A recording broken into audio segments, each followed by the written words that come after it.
ஹாடாமீஸ் இன்னைக்கு வந்து ஜேக்கிக்கு ஒரு லவ்லி ஆன ஒரு ஃபேண்டசி லவ் ஸ்டோரி தான் வந்து பார்க்க போகிறோம். ஒரு டிஸ்க்ளைமர் கொடுத்துட்றேன். அந்த லாஸ்டா வீக் போட்ட வேம்பியர் ஸ்டோரி மாதிரி இதெல்லாம் லாஜிக்கே இல்லை, அப்படி இப்படின்னு ஏதாவது கொண்டு வந்தீங்க கொன்றுவேன். இது வந்து நான் திரும்பவும் சொல்கிறேன், இது ஒரு ஃபேண்டசி ஸ்டோரி, சரிங்களா? அதையும் நான் திரும்ப திரும்ப சொல்கிறேன், அப்புறம் வந்து ஆகிடும். டைட்டில் வந்து பார்த்திங்கன்னா ரொம்ப பெரிய டைட்டிலாக தான் இருக்குது. Magic watch gives him chance to the right person when your CEO unexpectedly married in your wedding. செம்மையாக இருக்கும் ஸ்டோரி. கேட்கையிலே எனக்கு நல்லா தான் இருந்துச்சு. நான் அப்படி இப்படின்னு இதை ஒரு 1 ஹவருக்கு இழுக்க முடியுமான்னு பார்க்குறேன். அப்படி இல்லாட்டி ஒரு 45 மினிட்ஸ்க்குள்ளே நம்ம முடிச்சிக்கலாம். அண்ட் நம்ம வாட்ஸ்அப் சேனலோட லிங்க், இன்ஸ்டா ஐடியோட லிங்க் அண்ட் vlog சேனலோட லிங்க், அப்புறம் புதுசாக ஒரு சேனல் ஓப்பன் பண்ணியிருக்கேன் எடிட்டுக்குன்னு, சும்மா ட்ராமாஸ், அப்புறம் வந்து இந்த ஃப்ரெண்ட்ஷிப் கோல்ஸ் இந்த மாதிரிலாம் வந்து எடிட் பண்ணி போடலான்ட்டுன்னு அந்த சேனலோட லிங்க்குமே டிஸ்கிரிப்ஷன் அண்ட் பயோவில் கொடுக்குறேன். வேணுங்கிறவங்க ஃபாலோ பண்ணி ஜாயின் பண்ணி சப்ஸ்கிரைப் பண்ணிக்கோங்க. அண்ட் உங்களுக்கு அந்த மாதிரி ஓப்பன் ஆகலை லிங்க் ஏதாச்சும் யாராவது காமிச்சிச்சுன்னா எனக்கு தனியாக கமெண்ட் பண்ணுங்கள். நான் தனியாக வந்து என்ன லிங்க் வேணுமோ வந்து சென்ட் பண்ணுறேன். ஸோ நம்ம ஸ்டோரிக்குள்ளே போகலாம். ஸ்டோரிக்குள்ளே போகிறதுக்கு முன்னாடி ஒரு மினி இன்ட்ரோ வந்து பார்த்துடலாம். எப்போதுமே நம்ம ஹீரோனி இன்ட்ரோ தான் ஃபஸ்ட்டு பார்ப்போம். ஹீரோனி நீங்கள் தான், உங்கள் பேர் வந்து கிம் ஒயன். நீங்கள் வந்து ஜேகேயோட ஆஃபீஸில் அவரோட பர்சனல் பிஏவாக வந்து ஒர்க் பண்ணிகிட்ருக்கீங்க. நீங்கள் வந்து ஆக்சுவலாக ஒரு ரிலேஷன்ஷிப்பில் வந்து இருக்கீங்க. அப்படியே நம்ம ஹீரோ சைடு வந்தால் நம்ம ஜான் ஜங்குக், அவர் வந்து ஒரு பெரிய அவரோட கம்பெனியோட சிஇஓ. அவருக்கு வயசு வந்து பார்த்திங்கன்னா இப்போ இருக்க அதே வயசு தான், ரொம்பலாம் ஏஜ் கேப்லாம் ஒன்றும் போட வேண்டாம். சின்ன வயசுலேயே வந்து பெரிய சிஇஓவாக ஆயிட்டாரு. அவரோட கேரக்டர் வந்து பார்த்திங்கன்னா ரொம்ப லவ்லியான ஒரு சைலண்டான கேரக்டரு. அவருக்கு வந்து அப்பா இப்போ வந்து மரண படுக்கையில் இருக்கார், அம்மா வந்து இறந்து போயிட்டாங்க. எவ்வளோ சோகமான சீனை வந்து சிரிச்சுக்கிட்டே சொல்கிறேன். ஸோ யாருமே சீரியஸாக எடுத்துக்காதீங்க. இந்த ஸ்டோரிக்கு இந்த இன்ட்ரோ போதும். ஸோ வாங்க ஸ்டோரிக்குள்ளே போகலாம். இந்த ப்ரைசிங் சீன். நீங்கள் வந்து ஆஃபீஸில் ஜேகேயோட ஆஃபீஸில் எல்லா ஃபைல்ஸையுமே வந்து கரெக்டாக அடுக்கி வச்சுட்டு வந்து இருக்கீங்க. அவரோட கேபினில் என்ன சார் இன்னும் காணோம், இப்போதும் கரெக்டாக 10 o'clock வந்துடுவார், இப்போ 10:30க்கு மேலே ஆயிடுச்சு, இன்னும் ஆளை காணோம். வேறு எங்கேயும் பிஸின்னு போயிட்டாரா? மீட்டிங் ஏதாச்சும் இருக்குமா? இல்லையே, அப்படியே முன்னாடி இன்ஃபார்ம் பண்ணியிருப்பாரு. கால் பண்ணவும் யோசனையாக இருக்குது, எந்த சுச்சுவேஷனில் இருக்காருன்னு தெரியல அப்படின்னு சொல்லிட்டு நீங்கள் ஃபோனே பார்த்துட்ருக்கீங்க. கரெக்டாக வந்து ஜேகே வந்து ஃபாஸ்ட்டாக ரூம்குள்ளே வந்து என்ட்ரி ஆகுறாரு. Good morning sir. என்ன இன்னைக்கு ரொம்ப லேட் ஆயிடுச்சா? ஆமாம், கொஞ்சம் பிரச்சனை ஆயிடுச்சா, அதான் லேட் ஆயிடுச்சு. ஃபைல்ஸ் எல்லாத்தையும் செக் பண்ணிட்டியா? நல்லாவே செக் பண்ணிட்டேன். நீங்கள் சைன் மட்டும் போட்டால் போதும். திரும்பவும் கேட்குறேன், நல்லா செக் பண்ணிட்டியல்ல? அப்புறம் ஏதாச்சும் ப்ராப்ளமாக இருந்தால் இது பண்ணிகிட்டு இருக்க முடியாது. ஏன்னா நான் கொஞ்சம் ப்ரெஷரில் இருக்கேன், அதனால் எனக்கு கிளியராக பார்த்து சைன் பண்ணுற அளவுக்கு எனக்கு மைண்ட் செட் இல்லை. பட் நம்ம சைன் பண்ணியே தான் ஆகணும். கிளியராக எல்லாத்தையும் படிச்சிட்டு இல்லை? அதெல்லாம் கிளியராக இருக்குது சார். 10 ஃபைல்ஸ் தான் இருக்குது, டக்கு டக்குன்னு சைன் பண்ணிடலாம். நான் கேட்குறேன்னு தப்பாக எடுத்துக்காதீங்க, ஓவர் அட்வான்டேஜ் எடுத்துக்கிறேன்னு நினைக்காதீங்க. என்ன பிரச்சனை? கம்பெனி, அப்புறம் மீட்டிங், அப்புறம் பார்ட்னர்ஸ் ஏதாவது பிரச்சனையா? அதெல்லாம் ஒன்றும் இல்லை, அப்பாவுக்கு முடியாமல் இருக்குல்ல, அதான் ஒரு மாதிரி மூச்சு தொண்டைக்கும் நெஞ்சுக்கும் இருக்குது. எப்படியும் ஒரு 2 days டைம் கொடுத்துருக்காங்க, அதான் ஒரு மாதிரி இருக்குது.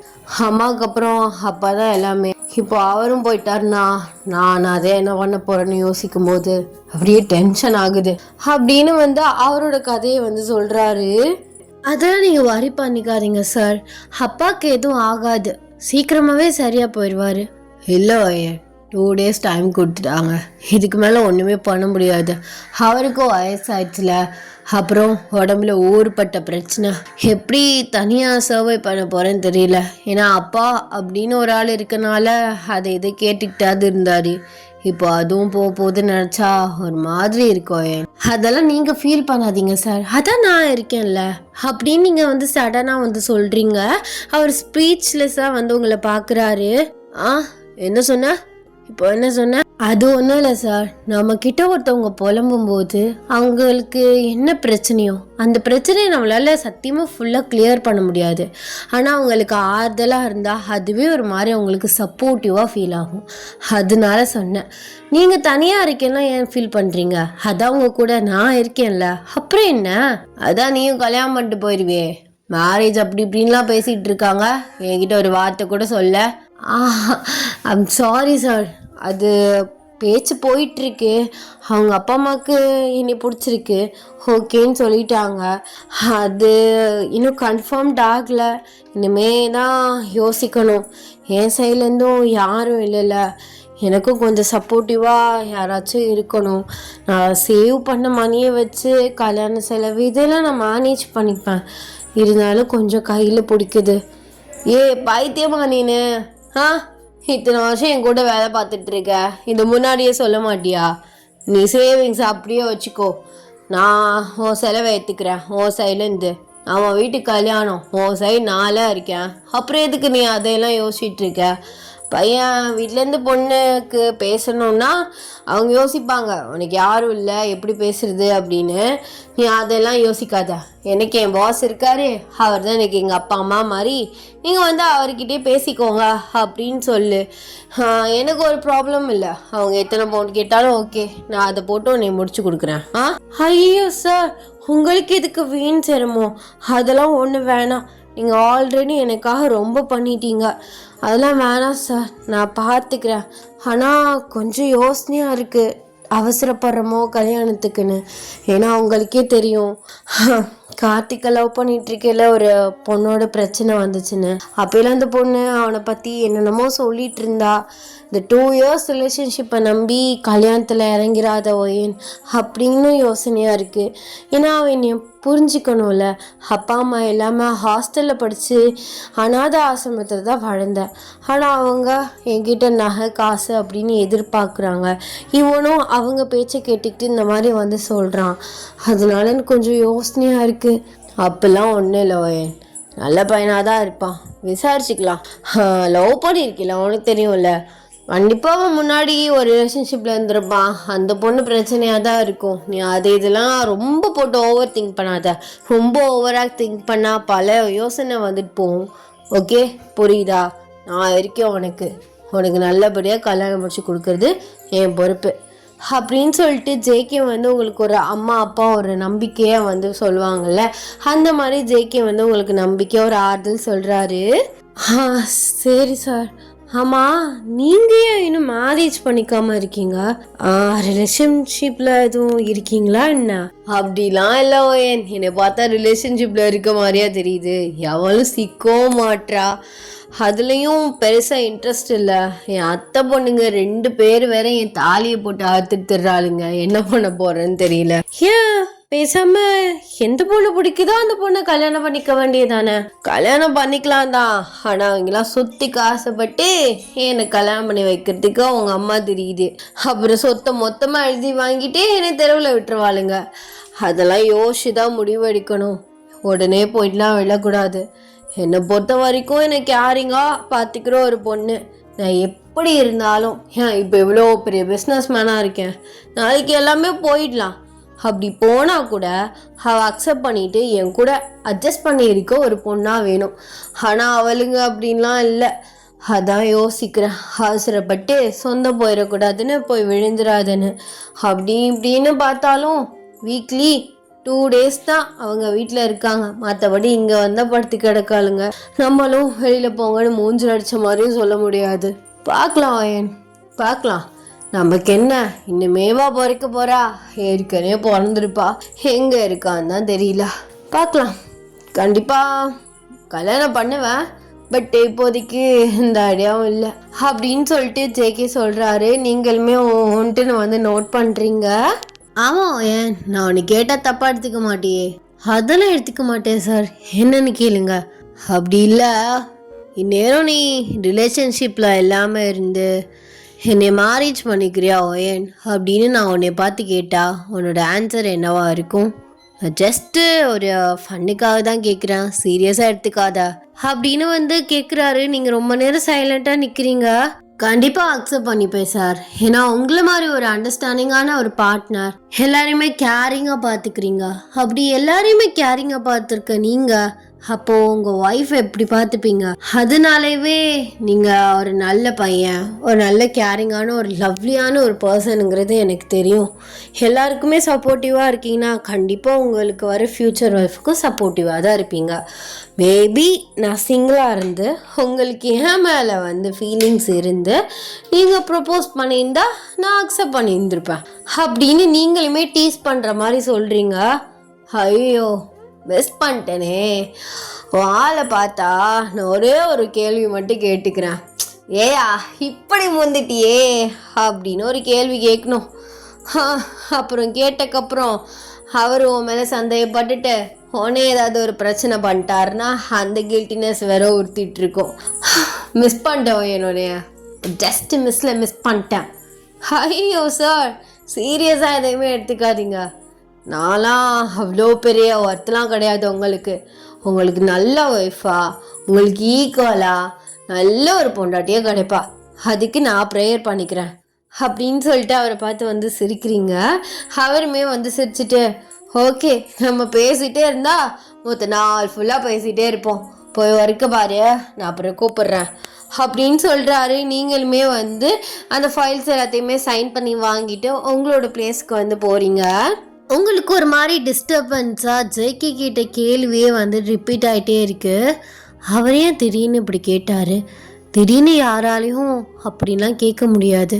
இது அவர் ரொம்ப நாளாக யோசிச்சுட்டு தான் இருந்திருக்காரு.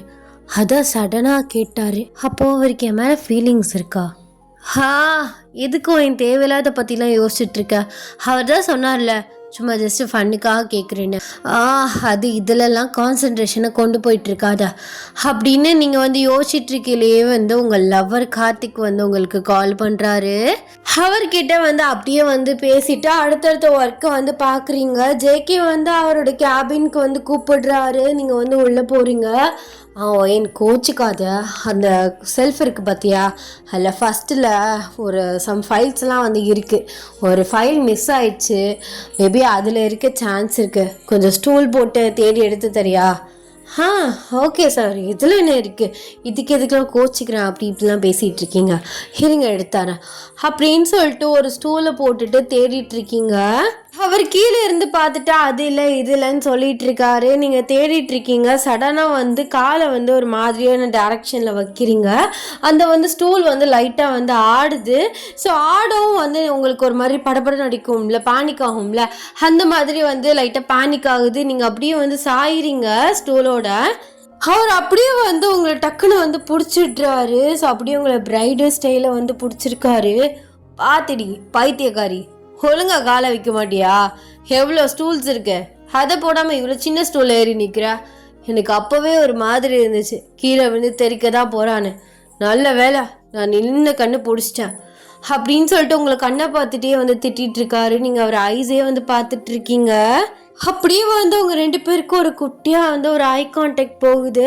அப்போல சடனாக வந்து அவர் கேட்டுருந்துருப்பார் பார்த்தீங்களா, அது வந்து உங்களுக்கு ஞாபகம் வருது. நீங்கள் ரியாலிட்டிக்கு வரீங்க. சாரி சார், நான் கீழே பார்க்கல, இறக்கி விடுறீங்களா அப்படின்னு சொல்கிறீங்க. அவர் சடனாக வந்து உங்களை இறக்கி விடுறாரு. கேர்ஃபுல் ஓயன், ஒருக்குன்னா அது முக்கியம்தான், அதுக்குன்னு நம்ம ஹெல்த்தையும் அதையும் பார்க்கணும்ல. கீழே விழுந்தீங்கன்னா என்ன ஆயிருந்திருக்கும்? மேரேஜ் வேற வந்துட்டுருக்கு, நீ போ, நான் பார்த்து எடுத்துக்கிறேன். ஐயோ அப்படிலாம் இல்லை, எடுத்து தரேன் அப்படின்னு சொல்லிட்டு மர ஸ்டூலில் ஏறுறீங்க. அவர் ஸ்டூலோடு சேர்த்து வந்து உங்களை பிடிச்சிருக்காரு. அப்படியே வந்து கொஞ்சம் நேரம் போகுது. நீங்கள் ரெண்டு பேரும் ஃபைல்ஸை வந்து செக் பண்ணிட்டு இருக்கீல. ஓயன், நான் இன்னொரு ஒரு விஷயம் கேட்குறேன், கோச்சிக்க மாட்டியே? கேளுங்க சார், எப்போ பாரு இப்படியே கேட்டுட்டு இருக்காதீங்க, சும்மா ஓப்பனாக கேளுங்க. அது இல்லை, ஃப்ரெண்ட்ஸ்லாம் சேர்ந்து நைட்டு ஒரு டின்னர் பார்ட்டி மாதிரி அரேஞ்ச் பண்ணியிருக்கானுங்க. பட் கப்புள்ஸாக அந்த பப்பில் இது பண்ணிட்டானுங்க. கப்புள்ஸாக போனால் தான் உள்ளே அலௌடு. என்னோட ஃப்ரெண்ட்ஸ்லாம் வந்து உனக்கு கேர்ள் ஃப்ரெண்ட் இருக்குது நீ போய் சொல்கிற அப்படி இப்படின்ட்டு என்னை டீஸ் பண்ணிகிட்டு இருக்கானுங்க. வரையில் கேர்ள் ஃப்ரெண்டோட வா அப்படின்னு. ஆக்சுவலி அவங்களாம் என்னோடய ஸ்கூல்மேட், அதனால எனக்கு கேர்ள் ஃப்ரெண்டும் கிடையாது. சொன்னால் இன்னும் புரிஞ்சுக்கவும் மாட்றான். உள்ளே கப்புள்ஸாக போகலன்னா உள்ளே விட மாட்டானுங்க. இஃப் யூ டோன்ட் மைண்ட் நீ கூட பார்ட்டிக்கு வர முடியுமா? நீ இதே யோசிக்காத. உனக்கு சேஃப்டி பர்பஸ்லாம் எல்லாமே கரெக்டாக இருக்கும். உனக்கு எதுவும் ஆகாது. உன்னை யாருமே வேறு எந்த மாதிரி கேட்டு டிஸ்டர்ப் பண்ணவும் மாட்டாங்க. உன்னை நான் சேஃபாக கூப்பிட்டு போயிட்டு உன்னோட ரூமில் விட்டுறேன். உனக்கு ஓகே, உனக்கு பிடிச்சிருக்குன்னா வா, இல்லாட்டி நானுமே பார்ட்டிக்கு போகாமல் ஏதாவது ரீசன் சொல்லி சமாளிச்சிட்றேன். என்ன ஒரு யோசனையாக இருக்குன்னா, ஸ்கூல் மேட்ஸ்னால ரொம்ப வருஷம் கழித்து பார்க்க போகிறோமேனு ஒரு எக்ஸைட்மெண்ட் இருந்துச்சு. எல்லாருக்குமே வந்து மேரேஜ் ஆகிடுச்சு. ஸோ சில பேர் கேர்ள் ஃப்ரெண்ட்ஸ் வச்சுருக்கானுங்க, அதனால வந்துடுவாங்க. நான் ஒண்டிக்கட்டையாக தெரிகிறேன், நான் என்ன பண்ணுவேன் அப்படின்னு வந்து சொல்கிறாரு. நீங்கள் யோசிக்கிறீங்க, சரி சார் 12 o'clock முன்னாடியே வந்துடலாம்ல. அதெல்லாம் கூப்பிட்டு வந்து விட்டுறேன். அதெல்லாம் நீங்கள் இதே நினச்சி கவலைப்படாத. நான் ட்ரிங்க்ஸும் இந்த பார்ட்டியில் பண்ணல. ஏன்னா நீ என்னை நம்பி வரல. உன்னை கரெக்டாக போயிட்டு நான் ட்ராப் பண்ணும். எல்லாத்துலேயுமே நான் கரெக்டாக இருப்பேன். நீ இதே நினச்சி யோசிக்காமல் என் கூட வந்தால் போதும். ட்ரெஸ்ஸு ஈவினிங் ஷாப்பிங்கில் எடுத்துக்கலாம் அப்படின்னு சொல்கிறாரு. நீங்களுமே வந்து ஓகேன்னு வந்து நோட் பண்ணுறீங்க. ஈவினிங் ஆகுது. நீங்களும் ஜெக்கியுமே வந்து ஷாப்பிங் வந்து போகிறீங்க. நீங்கள் வந்து ஒரு அழகான ரெட் சாரீ வந்து எடுக்கிறீங்க. சாரீ கட்ட போறியா? ஆமாம் சார், சாரியை எடுத்துக்கிறேன். மாடல் ட்ரெஸ் இதெல்லாம் நான் போட்டு பழக்கம் இல்லை. எனக்கு அது செட்டும் ஆகாது. அந்த ஒரு விஷயத்தில் மட்டும் ஃபோர்ஸ் பண்ணாதீங்களே. அப்படிலாம் இல்லை. உனக்கு என்ன ட்ரெஸ் பிடிச்சிருக்கோ நீ எடுத்துக்கோ. கூட வேணா நாளை எடுத்துக்கோ, ஒரு ப்ராப்ளம் கிடையாது. அப்போது பார்ட்டிக்கு நான் ஃபோர்ஸ் பண்ணேன்னு சொல்ல வரியா? ஐயோ, அப்படிலாம் சொல்ல சார். நீங்களாம் ஒன்று இமேஜினேஷன் பண்ணிக்காதீங்க. எனக்கு பிடிச்சி தான் வரேன். எனக்கு உங்கள் மேலே நம்பிக்கை இருக்குது. நீங்கள் எங்கேயுமே என்னை சங்கடப்படுற மாதிரி எந்த விஷயமும் பண்ண விட மாட்டீங்கன்னு. அதெல்லாம் ஒரு ப்ராப்ளம் இல்லை சார். அப்புறம் ஆள்கிட்ட சொல்லிட்டியா? இல்லை, அவர்கிட்ட நான் சொல்லலை. சொன்னால் ஒத்துப்பாரா என்னன்னு தெரில. அதுவும் இல்லாமல் உங்ககிட்ட நான் வரேன்னு சொல்லிட்டு வாக்கு கொடுத்துட்டேன். நீங்கள் உங்கள் ஃப்ரெண்ட்ஸ்கிட்டையுமே சொல்லிட்டீங்க. இப்போ லாஸ்ட்டாக அவர்கிட்ட கேட்டு அவர் ஒத்துக்காமல் போயிட்டாருன்னா அது சரியாக வராதுல்ல சார். வேண்டாம், அவர் சாயந்தரம் டைம் இந்த மாதிரி கால் பண்ண மாட்டார். நான் பண்ணார்னா நான் பேசிக்கிறேன் அப்படின்னு சொல்கிறீங்க. ஜெக்கியுமே ஓகேன்னு சொல்கிறாரு. நீங்கள் ஷாப்பிங் எல்லாமே பண்ணிவிட்டு ஸோ உங்கள் ரூமில் ட்ராப் பண்ணிடுறாரு. நீங்களுமே போயிட்டு கொஞ்ச நேரம் ரெஸ்ட் எடுத்துகிட்டு குளிச்சுட்டு சாரீ வந்து கட்டிட்டு ரெடி ஆகிட்டுருக்கீங்க. கிளம்பி ரெடி ஆகிட்டு ஸோ அப்படியே வந்து கீழே வரீங்க. ஜெக்கி வந்து அவரோட காரில் வெயிட் பண்ணிட்டு இருக்காரு. அவர் அப்படியே வந்து உங்களை அட்மையர் பண்ணி பார்த்துட்டு இருக்காரு. ஸோ நீங்கள் அழகாக வந்து கீழே வர்றீங்க. சார் என்ன பர்ஃபெக்டா? கிளம்பலாமா? பர்ஃபெக்ட், சூப்பராக இருக்க. அப்புறம் இந்த சாரை கொஞ்சம் ஒதுக்கிட்டா நல்லா இருக்கும். சும்மா நேம் சொல்லி கூப்பிடு. ஐயோ, சடனாக எப்படி சார் நேம் சொல்லி கூப்பிடுறது? நேம் சொல்லி கூப்பிடுனாலும் பரவாயில்ல, வாங்க போங்கனாது கூப்பிடு. ஆனால் அந்த சார்னு மட்டும் கூப்பிடாத, கண்டுபிடிச்சிருவானுங்க. இல்லைன்னா கூட சொல்லிப்பேன், இல்லைடா பிஏ என் ஃப்ரெண்டு உள்ள கப்பிள்ஸாக தான் வரணுங்கிறனால கூப்பிட்டு வந்தேன்னு. ஒரு ப்ராப்ளம் இல்லை. ஓகே, உனக்கு எப்படி தோணுதோ அப்படி கூப்பிடு. சரி சார் அப்படின்னு சொல்லிட்டு நீங்கள் டோரை ஓப்பன் பண்ணுறீங்க. வெயிட், ஒரு நிமிஷம் இரு அப்படின்னு சொல்லிட்டு அவர் டோரை ஓப்பன் பண்ணிட்டு வெளில வராரு. என்ன சார், என்னாச்சு? இல்லை, சாரி கட்டியிருக்க, அதான் கொஞ்சம் உட்கார ஹெல்ப் பண்ணான்னு. நீ உட்கார் அப்படின்னு சொல்லிட்டு உங்களை பேசஞ்சர் சீட்டில் வந்து உட்கார வைக்கிறாரு. அப்படியே வந்து உங்கள் சாரி உள்ளே எடுத்து விடுறாரு. நீங்கள் அவரே பார்த்துட்ருக்கீங்க. சார் ரொம்ப லக்கி தெரியுமா, உங்கள் ஃப்யூச்சர் ஒய்ஃப். ஏன் அப்படி சொல்கிற? இல்லை, பிஏ என்னையே இவ்வளோ கேரிங்காக பார்த்துக்கிறீங்கள, அதனால தான் சொல்கிறேன். லக்கி தான். ஆனால் எங்கிட்டு கிடக்கான்னு தான் தெரில அப்படின்னு சொல்லிட்டு டோரை க்ளோஸ் பண்ணிவிட்டு அவருமே வந்து காரை வந்து ஸ்டார்ட் பண்ணுறாரு. கொஞ்ச நேரத்துலேயே நீங்கள் பார்ட்டி ஹாலை வந்து ரீச் பண்ணிட்டீங்க. ஸோ பார்ட்டிக்குள்ளே அந்த பப்புக்கு வந்து போகிறீங்க. ஐயோ, என்ன சார் இவ்வளோ பேர் இருக்காங்க? அதெல்லாம் நீ நினச்சி வரி பண்ணிக்காத. நமக்குன்னு தனியாக பிளேஸ் வந்து அரேஞ்ச் பண்ணியிருக்காங்க. இது வெளியில் வேறு பார்ட்டி நடந்துட்டுருக்கு, சரி வா அப்படின்னு சொல்லிட்டு உங்களை கையை பிடிச்சி வந்து கூட்டிகிட்டு போகிறாரு. உள்ளே போனதுக்கப்புறமே எல்லாருமே வந்து ஜேகே பார்த்து கத்துறாங்க, பாடுறா கடைசியில் ஆளோட வந்துட்டா. அடே ஒரு நிமிஷம் இருங்க, ஆக்சுவலாக இவன் என்னோட பிஏ. எனக்கு கல்யாணம் ஐடியாவும் இல்லை, எனக்கு கேர்ள் ஃப்ரெண்டும் இல்லை. சொன்னால் கேளுங்கடா, கேட்க மாட்டீங்க. கப்பிள்ஸ் பப்பில் வச்சுருக்கீங்க, அதனால இவள்கிட்ட கெஞ்சி கூத்தாடி கூட்டிகிட்டு வந்திருக்கேன். அப்புறம் இவளுக்கு நெக்ஸ்ட் மந்த்ஸ் மேரேஜ் வேற, அதனால என் ஆளுன்னு சொல்லிட்டு யாரும் ஓட்டிகிட்டு இருக்காதீங்க. என்னடா இப்படி சொல்கிறா சிஸ்டர்? உண்மையா? ஆமாம் உண்மைதான், நான் பிஏ, அவரோட பிஏ அப்படின்னு சொல்லிட்டு நீங்கள் சைலண்டாக இருக்கீங்க. இது என்னடா ஆளை கூப்பிட்டு வருவான்னு பார்த்தேன், அப்போ சத்தியமாகவே இல்லையாடா? இல்லைடா, எவ்வளோ எனக்கு கிடைக்கல, அதான் அப்படி ஒண்டிக்கட்டையாக சுற்றிட்டு இருக்கேன். ஆனால் நீங்களா பாருங்க நல்லா கப்புள்ஸாக இருக்கீங்க. என்ன பண்ணுறது? ஏன் மச்சான் நான் சொல்கிறேன்னு கோச்சிக்காதீங்க சிஸ்டர், நீங்களும் கோச்சிக்காதீங்க. பக்கத்தில் இவ்வளோ அழகான பிள்ளைய வச்சுக்கிட்டு எதுக்குடா இத்தனை நாள் சும்மா இருந்த? அதை தான் அவகிட்டையும் கேட்டேன், என்ன பண்ணுறது, அவள் ஃபஸ்ட்டு சேரையிலேயே ரிலேஷன்ஷிப்போட தான் வந்தா. அப்போ இல்லை 2 பேரையும் நம்ம கெடுத்து விட்டு நம்ம உள்ளே போக முடியுமா? அதான் விட்டேன், மிஸ் பண்ணிட்டேன் அப்படின்னு சொல்கிறாரு. உங்களுக்குள்ள ஒரு மாதிரி ஃபீல் ஆகுது. ஸோ மாதிரி ஃபீல் ஆகுதுன்னா கில்ட்டியாக இல்லை, ஒரு மாதிரி படப்படன்ட்டுன்னு ஒருத்தவங்க வந்து ஏதாவது சொல்லும் போது இருக்கும்ல, அந்த மாதிரி இருக்குது. ஐயோ ஓயன், சாரி ஓயன், நீ எதுவும் நினச்சிக்காத. அவங்க ஃபன்னாக கேட்டாங்கன்னா நான் ஃபன்னாக பார்த்து சொன்னேன். அதெல்லாம் ஒன்றும் இல்லை சார் அப்படின்னு சொல்லிட்டு எல்லாருமே பார்ட்டியை வந்து நல்லாவே வந்து என்ஜாய் பண்ணுறீங்க. அப்படியே வந்து டைம் ஆகுது. சார் 11:30 ஆகிடுச்சு, என்னை கொண்டு போய் ரூமில் ட்ராப் பண்ணிடுறீங்களா? வா என் போகலாம். ஓகேடா நான் கிளம்புறேன் அப்படின்னு சொல்லிட்டு எல்லாருக்குமே பாய் சொல்லிவிட்டு நீங்கள் வந்து வெளியில் வர்றீங்க. ரொம்பவே ஜாலியாக இருந்துச்சு இந்த பார்ட்டி. ஜாலியாக இருந்துச்சுல, நான் சொன்னேன்ல எல்லாருமே ஜாலியாக பேசுவானுங்க, நல்லா என்ஜாய் பண்ணலாம். அப்படி இப்படின்னு எல்லாரையும் பார்த்து நேரில் பார்த்து ஒரு 4 வருஷம் ஆயிடுச்சு. அதான் ஓகே சார், பாருங்க எல்லாருக்குமே ஆள் இருக்காங்க, சீக்கிரமாக நீங்களும் ஒரு பொண்ணை தேடி பிடிங்க. அதான் மிஸ் பண்ணிட்டேனே. ஏன் சார் இதே சொல்கிறீங்க? அப்போது உங்களுக்கு உண்மையாகவே என்னை மிஸ் பண்ணிட்டோமோன்னு தோணுதா என்ன? ஆமாம், ஓப்பனாக தான் சொல்கிறேன், நீ தப்பாக எடுத்துக்கிட்டாலும் பரவாயில்ல, மிஸ் பண்ணிட்டேனேன்னு தோணுது. ஏன்னா பக்கத்துலேயே ஒரு நல்ல பொண்ணை வச்சுட்டு நான் பாட்டு இருந்துட்டேனேன்னு. பட் என்ன பண்ணுறது, ஃபஸ்ட்டு நீ வரையிலேயே ஒரு லவ் ரிலேஷன்ஷிப்பில் இருந்து தான் என் கம்பெனிலே ஜாயின் பண்ணேன். அதை யாராலையும் மாற்ற முடியாதுல்ல, விட பார்த்துக்கலாம். ஆமாம், நீ பேசுனியா உன் ஆள்கிட்ட? என்ன சொன்னார்? இந்த மாதிரி சொன்னேன் சார், சப்போர்ட்டிவாக இருக்காரு அப்படின்னு. அவனும் ஓகேன்னு சொன்னான். நாளைக்கு நீங்கள் ஃப்ரீனா உங்கள் பேரண்ட்ஸை வர சொல்லி பேசலாம். ஆனால் நீங்கள் அது பண்ணுறேன் இது பண்ணுறேன் இத்தனை பவுன் போடுறேன் அந்த மாதிரிலாம் எதுவும் சொல்லாதீங்க சார், அதெல்லாம் வேண்டாம்.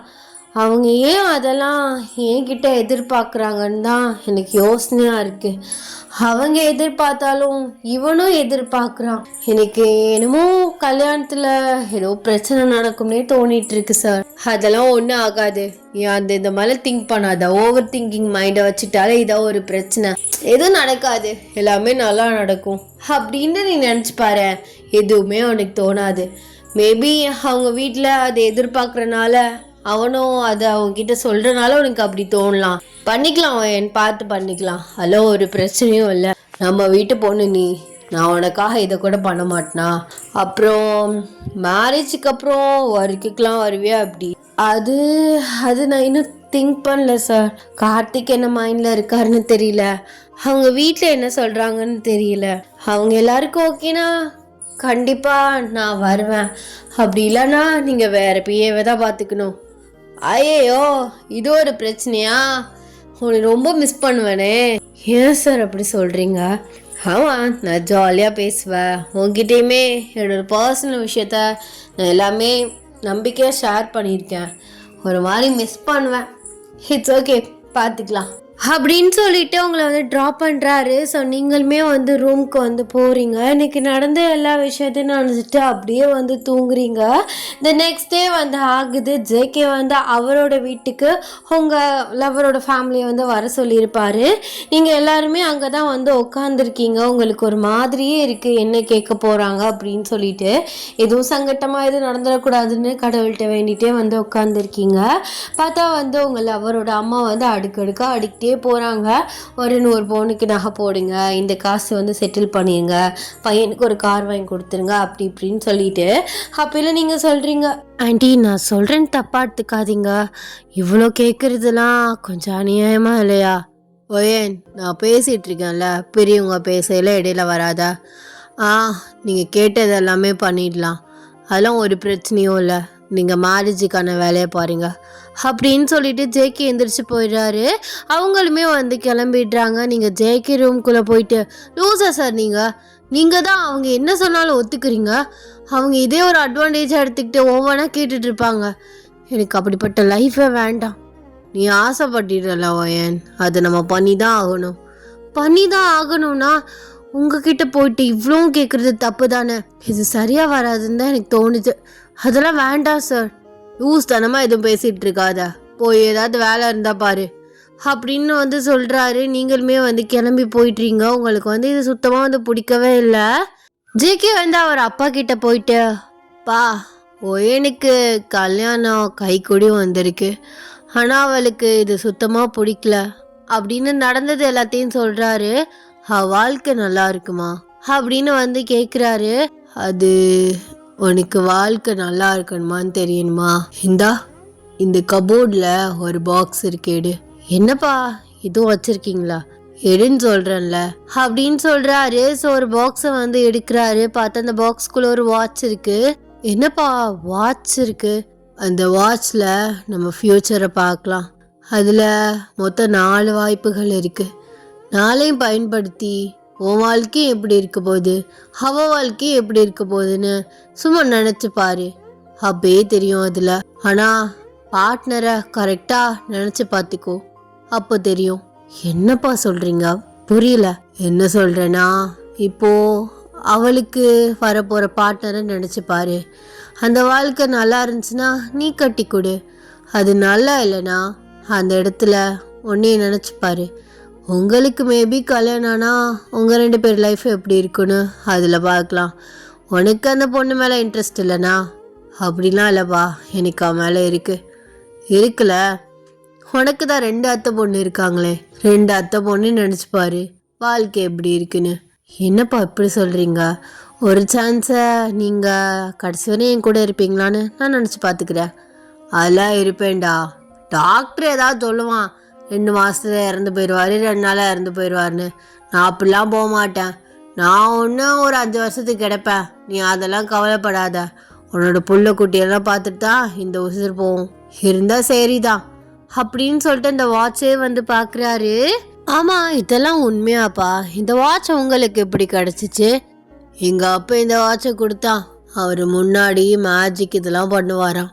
அப்போது இதெல்லாம் உண்மையாக தான் இருக்கும், நான் ட்ரை பண்ணவே இல்லை, ஆனால் எனக்கு ஒரு வாய்ப்பு இருந்துச்சு, அதில் தான் உங்கள் அம்மாவை நான் சூஸ் பண்ணேன், அதான் சொல்கிறேன், உனக்கான ஒய்ஃபை நீயே சூஸ் பண்ணிக்கோன்னு. இப்போ உன் கண்ணு முன்னாடி 3 பொண்ணுங்க இருக்காளுங்க, நினச்சி பார்த்து பண்ணுடா அப்படின்னு வந்து சொல்கிறாங்க. ஜேகே வந்து கரெக்டாக ஒரு 3 இயர்ஸ்க்கு அப்புறம் அவரோட ஃபஸ்ட்டு அத்தை பொண்ணோட லைஃப்பை வந்து நினச்சி பார்க்குறாரு. ஸோ அவர் கூட மேரேஜ் ஆனால் எப்படி இருக்கும்ன்ட்டுன்னு பார்த்தா அதில் வந்து ஜேகே வச்சுக்கிட்டே அந்த பொண்ணு இன்னொரு பையனோட சுற்றிட்டு இருக்க மாதிரி அவருக்கு வந்து இமேஜினேஷன் ஆகுது. அவர் டக்குன்னு அதை விட்டு வெளில வந்துட்டாரு. பா அவ பார்க்கதாப்பா அப்படி இருக்கா, சரியான லம்பாடி பொம்பளையா இருப்பா போல, ஐயோ எனக்கு அவ வேண்டாம். சரிடா, அதான் இன்னொரு அத்தை பொண்ணு இருக்காளே அவளையும் பாரு. இல்லை அதெல்லாம் வேண்டாம், அக்காக்காரி எப்படி இருந்தா தங்கச்சிக்காரி எப்படி இருப்பா பாருடா சும்மா அப்படின்னு வந்து சொல்றாரு. ஸோ ஜேகே வந்து அவரோட 2வது அத்தை பொண்ணை வந்து நினைச்சு பார்க்குறாரு. பார்த்தா அந்த பொண்ணு வந்து இவர் பேர்ல இருக்க எல்லா சொத்தையும் வாங்கிட்டு இவர் ஒரு ஓரமா வந்து போட்டுட்டா. அந்த ரிலேஷன்ஷிப்ல இருந்துமே டக்குன்னு அந்த இமேஜினேஷன் வந்து வெளியில வந்துடுறாரு. பா அக்காக்காரி என்னன்னா இன்னொருத்தனோட போறா, தங்கச்சிக்காரி என்னன்னா என் பேரில் இருக்க எல்லா சொத்தையும் வாங்கிட்டு நீ ஓரமாக போட்டா. ஐயோ உங்கள் தங்கச்சி பொண்ணா எனக்கு வேணாம். சரி விட்றா, அவளுங்க வேணாம். எனக்கும் அந்த பையனுக்கும் எப்படி இருக்குன்னு பாரு. அதான் கொஞ்சம் யோசனையாக இருக்குது. மேபி அவள் சந்தோஷமாக இருந்தானா அதை நான் கண்டிப்பாக அக்செப்ட் பண்ணி தான் ஆகணும். அக்செப்ட் பண்ண தான் வராது. சரி பார்ப்போம் அப்படின்னு ஒரு 4 இயர்ஸ்க்கு அப்புறம் உங்களுக்கும் கார்த்திக்குக்கும் லைஃப் வந்து மேரேஜ் ஆனால் எப்படி இருக்கும் அப்படின்னு சொல்லிட்டு வந்து பார்க்குறாரு. பார்த்தா வந்து நீங்கள் மூலையில் வந்து உட்காந்து அழுதுட்ருக்கீங்க. அவர் வந்து ஒரு மூலையில் உட்காந்து குடிச்சிட்ருக்காரு. உங்கள் கழுத்தில் போட்டிருந்த நகை எதுவுமே வந்து கிடையாது. நீங்கள் ரொம்பவே வந்து அழுதுட்ருக்கீங்க. ஒரு வயசு பையன் வந்து அங்கிட்டு வந்து உட்காந்து அழுதுட்ருக்கான். இந்த மாதிரி வந்து அவருக்கு வந்து தோணுது. ஸோ அவர் டக்குன்னு வந்து இதுலேருந்து வெளியில் வந்துடுறாரு. வா, ஏன் தப்பான பார்ட்னர் சூஸ் பண்ணியிருக்கா, அவன் நல்லவனே கிடையாது, அவளை அழுக வச்சிட்ருக்கான்ப்பா. என்னால் சத்தியமாக இதை அக்செப்ட் பண்ணிக்கவே முடியாது. அவள் சந்தோஷமாக இருந்தால் கண்டிப்பாக நான் அக்செப்ட் பண்ணியிருந்திருப்பேன். அவள் மட்டும் அவனை கல்யாணம் பண்ணானா அவளோட வாழ்க்கையே போயிடும். இப்போ நான் என்ன பண்ணுறது? என்னடா அப்படி சொல்கிற? சரி, நீ உனக்குன்னு இப்போ லாஸ்ட்டாக ஒரு சான்ஸ் இருக்குது. அதில் மேபி லாஸ்ட் மினிட்ல உனக்கும் எனக்கு மேரேஜ் ஆயிருந்தா உங்கள் லைஃப் எப்படி இருக்குன்னு மட்டும் பாரு. அது எப்படிப்பா? 2 பேருக்கும் என்கேஜ்மெண்ட் பண்ணி நான் அனுப்பி வச்சிட்டேன். இப்போ போய் சொன்னா ஒத்துக்குவாளா? பண்ணி தான் பாரு, இமேஜினேஷன் பண்ணிப்பாரு. ஆனால் லைஃப் நல்லா இருந்துச்சுன்னா எனக்கு அவளை விட மனசு வராது. இப்போவுமே வரல. கண்டிப்பாக இந்த கல்யாணத்தை நிறுத்த தான் நான் பார்ப்பேன். அவனை மட்டும் கல்யாணம் பண்ணா அவள் வாழ்க்கையே போயிடும். சரிடா, உங்கள் 2 பேர் வாழ்க்கை எப்படி இருக்குன்னு பாரு அப்படின்னு வந்து சொல்கிறாரு. ஜேகே வந்து நல்லா யோசிச்சுட்டு டீப்பாக வந்து ஐஸை வந்து க்ளோஸ் பண்ணுறாரு. அப்படியே அந்த இடத்துல என்ன நடக்குதோ அப்படியே வாய்விட்டு சொல்கிறாரு. நான் ஒரு 10 இயர்ஸ்க்கு அப்புறம் எனக்கும் மேரேஜ் ஆனால் லைஃப் எப்படி இருக்குன்னு இமேஜினேஷன் பண்ணுறேன். பார்த்தா நான் ஒரு ரூமில் இருக்கேன். என்னோட பாடி இதெல்லாம் கொஞ்சம் லைட்டாக சேஞ்ச் ஆகிருக்கு. ஐ திங்க் எனக்கு கரெக்டாக 38 வயசு ஆகுது. அப்பையில் ஃபஸ்ட்டு டோரை திறந்து ஒரு பையன் ரொம்ப மட்டமான வயசு அப்படி இப்படின்னு அவனுக்கு ஒரு 8 வயசு இருக்கும். அப்படி ஒரு பையன் ஓடி வந்து அப்பான்னு கட்டு பிடிக்கிறான். அவனை தூக்கி நான் கொஞ்சிறேன். அடுத்து ஒரு 5 வயசில் ஒரு பையன் அவனை ஓடி வந்து அப்பான்னு வந்து கட்டி பிடிக்கிறான். லாஸ்ட்டாக 1 வயசு ஒரு குட்டி பொண்ணு அப்பா அப்படின்னு ஓடி வர்றா. அவளோட சத்தம் ரூமே அவ்வளோ ஒரு ஹாப்பினஸ்ஸாக இருக்குது. அப்புறம் என் ஒய்ஃப் ஏன் வயிற்று தள்ளிட்டு அவளுக்கு எப்படியும் ஒரு 7 மாதம் இருக்கும். வயிற்று தள்ளிக்கிட்டு அவளுமே வர்றா. வந்து என்கிட்ட கோச்சிக்கிறா. என்ன உன் பசங்களை மட்டும்தான் கொஞ்சுவீங்களோ, என்னையெல்லாம் கொஞ்ச மாட்டிங்களோன்னு கேட்குறா. நான் அவளை பார்த்து நீ தான் என்னோடய ஃபர்ஸ்ட் பேபி அப்படின்னு நான் அவளையுமே வந்து கொஞ்சிட்டு அவளோட ஸ்டொமக்கில் நான் ஒரு கிஸ் பண்ணுறேன். அப்பையில் வயிற்றுக்குள்ளே இருக்க இன்னொரு பிரின்சஸ் ஓங்கி ஒரு மிதிக்கிறா. அவள் அதை ஃபீல் பண்ணுறா, நானுமே அதை ஃபீல் பண்ணுறேன். பா, எவ்வளோ ஒரு லவ்லியான ஃபேமிலி. இந்த மாதிரி ஒரு ஃபேமிலியே தான் நான் எக்ஸ்பெக்ட் பண்ணுறேன் அப்படின்னு சொல்லிட்டு அவர் மனசே இல்லாமல் அந்த இதை விட்டு வெளியில் வர்றாரு. அப்பையில் வந்து ஜேகேயை பார்த்து இதுலேருந்து என்ன தெரியுது? உன்னோட கரெக்டான பார்ட்னர் ஒயன் தாண்டா. ஒயனோட கரெக்டான பார்ட்னரும் நீ தான். இந்த கல்யாணத்தை நிறுத்தி எப்படியாச்சும் ஒயனுக்கு கல்யாணம் பண்ண பாரு, அவள் தான் உனக்கு ஏற்ற பொண்ணு அப்படின்னு வந்து சொல்கிறாரு. ஜேகேயுமே வந்து ஒன்றுமே புரியாமல் அப்படியே வந்து வெளியில் வராரு. இப்போ நான் எப்படி அவகிட்ட போய் சொல்லுவேன்? அவள் சொன்னால் இதை நம்பவும் மாட்டா. இருந்தாலும் என்ன எப்படி அக்செப்ட் பண்ணிப்பா? அவன் லவ் பண்ணுற பையன் கூட கல்யாணம் கை கூடி வர டயத்தில் அவனை வேணான்னு சொல்லிட்டு என்னை கல்யாணம் பண்ணிப்பாளா? ஐயோ என்ன பண்ணுறது? 1 வீக்கில் மேரேஜ் அரேஞ்ச் பண்ண சொல்லி நான் வேறு சொல்லி தொலைஞ்சிட்டேன். இப்போ என்ன பண்ணுறது அப்படின்னு சொல்லிட்டு என்ன நினச்சாருன்னு தெரியல. உங்களுக்கு வந்து கால் பண்ணுறாரு. ஸோ நீங்களுமே வந்து கிளம்பி அவரோட வீட்டுக்கே வர்றீங்க. என்ன சார் அவசரமாக வர சொன்னீங்க? அது ஒயன், நான் ஒன்று கேட்டால் கோச்சிக்க மாட்டியே. என்ன கேளுங்க, என்னை கல்யாணம் பண்ணிக்கிறியா? என்ன சார் பைத்தியக்காரத்தனமாக பேசிகிட்டு இருக்கீங்க. சும்மா எதுவும் விளையாட்டு பண்ணிகிட்டு இருக்காதீங்க. இல்லை சீரியஸாக தான் கேட்குறேன். என்னை மேரேஜ் பண்ணிக்கிறியா? பிகாஸ் நீ சூஸ் பண்ண பார்ட்னர் சரியில்லாத வண்டி, அதனால உன் லைஃபே போயிடும். சும்மா ஏதாவது ஒன்று சொல்லிகிட்டு இருக்காதீங்க சார். எனக்கு அப்போவே தெரியும் நீங்கள் முழுகி பேசும்போது. நீங்கள் என் மேரேஜுக்கு எந்த ஹெல்ப்புமே பண்ண வேண்டாம், நானே பார்த்துக்கிறேன். முதல்ல நான் இங்கேருந்து கிளம்புறேன். கடைசியில் உங்கள் புத்தியை காமிச்சிட்டிங்களே அப்படின்னா அவர்கிட்ட கோச்சிக்கிட்டு நீங்கள் வந்து கிளம்பி போகிறீங்க. ஜேக்கிக்கு வந்து பைத்தியமே வந்து பிடிக்குது. நிதானமாக யோசி ஜேகே, கண்டிப்பாக உனக்கு தான். இருடி மகளே, உன்னை எப்படி கல்யாணம் பண்ணுறதுன்னு எனக்கு தெரியும். எதுவும் வேணாம் நான் முறைச்சிட்டு போகிறா, எப்படி வந்து பிடிக்கிறேன்னு பாரு அப்படின்னு சொல்லிட்டு அவர் வந்து உங்களுக்குள்ள எல்லா தேவையுமே வந்து மாப்பிள்ளை வீடு சைட்லேருந்து செட்டில் பண்ணிட்டாரு. ஸோ அவங்களுமே வந்து அதை வாங்கிக்கிட்டாங்க. உங்களுக்கு நகையுமே வந்து வந்துடுது. ஸோ நீங்கள் வந்து உங்கள் கார்த்திக்கிட்ட வந்து சண்டை போடுறீங்க. அவருமே வந்து கேட்கல, நீ வந்து இதெல்லாம் அது என்ன யோசிச்சுட்டு இருக்காத, அதெல்லாம் பார்த்துக்கலாம் அப்படி இப்படின்னு சொல்லிட்டு நகைக்காக வந்து உங்களை கன்வின்ஸ் வந்து பண்ணிட்டான். நீங்களுமே வந்து அப்படி கல் மாதிரி இருந்துடுறீங்க. ஸோ கரெக்டாக வந்து உங்களுக்கு மேரேஜ் டே வந்து வருது. நீங்கள் யோசிக்கிறீங்க, இந்த நகையெல்லாம் போட்டு கல்யாணம் பண்ணிவிட்டு முதல்ல ஜேக்கிட்டே கழட்டி கொடுத்துடணும், இதெல்லாம் வச்சிட்டு இருக்கக்கூடாது அப்படின்னு சொல்லிட்டு நீங்களுமே வந்து மேரேஜுக்கு வந்து ரெடி ஆகிட்டு உட்காந்துருக்கீங்க. அப்போலாம் ஒரு பொண்ணு வந்து உள்ளே வர்றா. ஓயன், உங்ககிட்ட பேசணும். என் பேர் எப்படி உங்களுக்கு தெரியும்? யார் நீங்கள்? ஆக்சுவலாக கார்த்திக்கோட எக்ஸ் தான் நான். எக்ஸா? அவன் வேற ஒரு பொண்ணையெல்லாம் சொன்னான். நான் எத்தனாவது எக்ஸுன்னு எனக்கே தெரியல. நீ சூஸ் பண்ணியிருக்க பார்ட்னர் ரொம்ப தப்பானவன். நீ நகை காசு கார்னு உன் சார் சைட்லேருந்து வாங்கி அவருக்கு செட்டில்மெண்ட் பண்ணணுன்னு நான் கேள்விப்பட்டேன். அந்த ஒரு ரீசனுக்காக தான் உன்னை மேரேஜ் பண்ணிக்கிறான். ஆனால் மேரேஜ் பண்ணக்கப்புறம் எல்லாத்தையும் வாங்கிக்கிட்டு கண்டிப்பாக உன்னை விட்டுருவான்.